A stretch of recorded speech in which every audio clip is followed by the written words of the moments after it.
पूरी दुनिया इस वक्त प्रलय की तरफ बढ़ती जा रही है। हर रोज कोई ना कोई बुरी खबर सामने आ रही है। जहां एक तरफ कोरोना महामारी हर रोज लाखों लोगों को अपनी चपेट में लेकर हजारों को मौत के घाट उतार रही है, वहीं दूसरी तरफ हर रोज कभी भूकंप, कभी भवंडर तो कभी और किसी प्राकृतिक आपदा की खबर सामने आने से लोग बहुत भयभीत हो गए हैं। इन तमाम आपदाओं को देखते हुए लगने लगा है कि धरती का अंत अब नजदीक है। इस बीच अब एक और बड़ी खबर सामने आई है जिसे जानकर डर के मारे आपका भी खून जरूर सूख जाएगा। जी हाँ, भारतीय और हिंदू संस्कृति की सबसे पवित्र नदी कही जाने वाली गंगा नदी, जिन्हें हम अपनी मां की तरह भी पूजते हैं, वो संकट में आ गई है।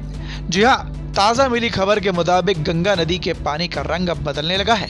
इस बदलाव के कहर के कारण श्रद्धालुओं और आम जनता में तरह तरह का डर बैठ गया है, तरह तरह का खौफ बैठ गया है, क्योंकि नदी के पानी का रंग बदलने से न केवल मानव जीवन बल्कि नदियों में पनपने वाला जीवन भी संकट में आ गया है।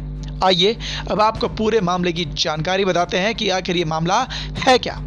दरअसल धार्मिक नगरी काशी में इन दिनों गंगा का पानी हरा हो गया है। पिछले कुछ दिनों से भारी मात्रा में शैवाल आने से गंगा का पानी पूरी तरह से हरा हो गया है। इसे लेकर लोगों की तरह तरह की आशंकाएं बनी हुई हैं। स्थानीय लोगों के मुताबिक शैवाल के जमा होने से गंगा के प्रवाह में कमी आई है और पानी का रंग बदलने लगा है। ये गंगा में रहने वाले जीवों के लिए खतरनाक साबित हो सकता है। गंगा में शैवाल की बड़ी मात्रा को देखते हुए केंद्रीय प्रदूषण बोर्ड के अधिकारी जांच जुट गई है। वहीं अगर बात करें गंगा किनारे आने वाले श्रद्धालुओं की, तो उनका भी कहना है कि गंगा नदी में गंदी काई देखने को मिल रही है। ऐसा आमतौर पर पोखरों और तालाबों में देखने को मिलता है, लेकिन गंगा के पानी में ऐसा शैवाल देखना बेहद ही चिंताजनक विषय है। वहीं नमामि गंगे के संयोजक राजेश शुक्ला ने बताया कि गंगा का पानी हरा होने के पीछे गंगा में प्रभाव कम होना हो सकता है। उन्होंने गंगा मंत्रालय से गुहार लगाते हुए कहा है कि गंगा के प्रवाह को निरंतर बनाया जाए, ताकि जो गंगा के पानी गर्मी के मौसम में घाटों को छोड़ने लगती है और इसकी वजह से रेत पर टीले दिखाई देने लगते हैं, वो ना हो, और गंगा का प्रवाह गर्मी के मौसम में भी निरंतर बहते रहे।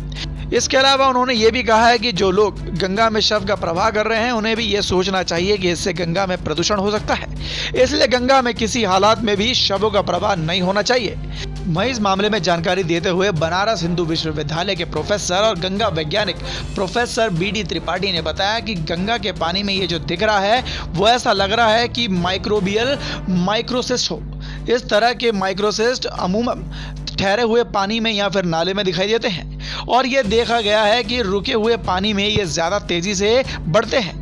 उन्होंने ये भी कहा कि फिलहाल देखकर ऐसा लग रहा है कि आसपास के किसी नाले से बहकर यह शैवाल आया होगा। अभी गंगा में बहाव कम है तो इसकी वृद्धि देखी जा रही है। लगातार इस प्रक्रिया के बने रहने की से गंगा में रहने वाले जीव जंतुओं को भी नुकसान पहुंच सकता है। बरसात के मौसम में पहले वाराणसी में गंगा के कुछ हिस्सों में यह नज़ारा हर साल देखने को मिलता था, लेकिन ऐसा पहली बार हुआ है कि जब पूरे गंगा नदी का पानी हरे रंग का हो गया है। जहां BHU के वैज्ञानिकों ने इसे जांच के लिए लैब भेजा है, तो वहीं अब चिंता की जाहिर की बात है कि जीवों पर इसका खास असर पड़ेगा। तो वहीं अब जिस तरह से गंगा के दूषित होने का ये मामला सामने आया है, तो उससे कई तरह के सवाल भी खड़े उठते हैं। एक तो यह है कि जो करोड़ों का बजट नदी को साफ करने के लिए लगाया गया था, उसका कुछ अच्छा खासा असर देखने को नहीं मिल रहा है। ना तो हमारी नदियां साफ हुई है और ना ही उनकी प्रसिद्ध घाट, तो आखिर वो लाखों करोड़ों रुपया गया कहाँ। अगर बात करें गंगा नदी को साफ करने के ठेका लेने की, तो हमारी सरकार ने यह वादा किया था कि 2021 तक वो नदियों को साफ कर देंगे और बिल्कुल उनको प्रदूषण से दूर कर देंगे। लेकिन कहाँ गया वो वादा और कहाँ गया वो पैसा? इस खबर पर अपनी राय हमें कमेंट बॉक्स में जरूर बताएं, और साथ ही ये भी बताएं कि क्या आपको भी लगता है कि कहीं ना कहीं गंगा नदी को साफ करना या फिर हमारे देश की तमाम प्रसिद्ध नदियों को साफ करने के पीछे जो बजट में पैसा लगाया गया था, उसका कहीं भी किसी भी तरह का कोई खास असर देखने को नहीं मिला है? इसका जवाब हमें कमेंट बॉक्स में जरूर बताएं और देखते रहें PK न्यूज़। धन्यवाद।